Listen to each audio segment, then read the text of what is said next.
Hi, I'm Lizelle Arandela, I'm Mixer Balenji.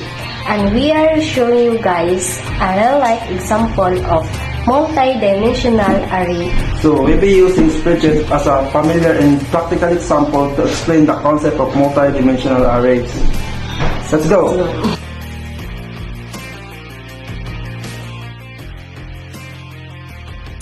Before we dive into multidimensional arrays, let's establish what they are.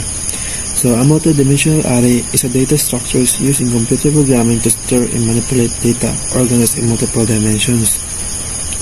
It typically represents a table or grid of elements. So you can think of multidimensional arrays as a grid or tables in programming. So this right here is an example of multidimensional arrays. A multidimensional array is like an organized storage with different kinds of information and making it easier to access and find or manage your data. For example, you want to find your expenses in the March, you just have to search March, and it automatically direct you to the array or the cells. So a multidimensional array is like a grid of values arranged in layers. So if you don't know what I mean is, let me simplify it for you.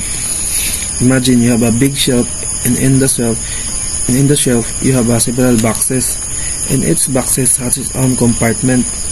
In programming, these boxes can store different kinds of information or data. So a multidimensional array is like having an organized storage with different kinds of compartment, making it easier to find and manage your data.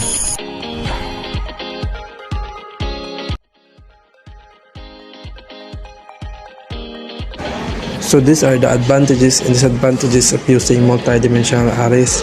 Number 1 advantage, it is used to represent multiple data items of same types by using only a single name.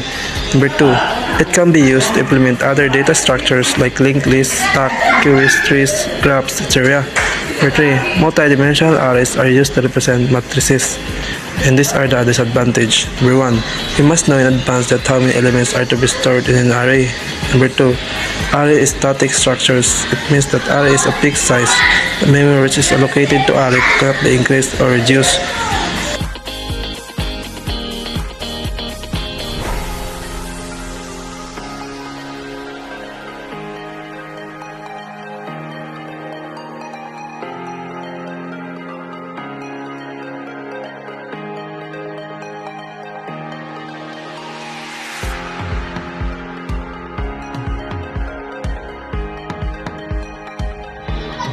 Section 8. Conclusion and recap. In conclusion, multidimensional array expands our programming toolkit.